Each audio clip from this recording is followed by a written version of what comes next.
আসসালামু আলাইকুম খামারি ভাই ও বন্ধুরা, আশা করি সবাই ভালো আছেন।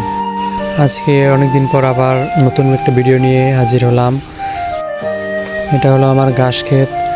আমার ঘাস ক্ষেতটা মাশাআল্লাহ অনেক ভালোই হয়েছে আপনাদের দোয়ায়। আমার ঘাস ক্ষেতের কিছু কাটিং বিক্রি করতে চাই। আপনারা যদি কেউ ঘাসে কাটিং লাগে তাহলে আমার ডিসক্রিপশনে দেওয়া নাম্বার যোগাযোগ করতে পারেন।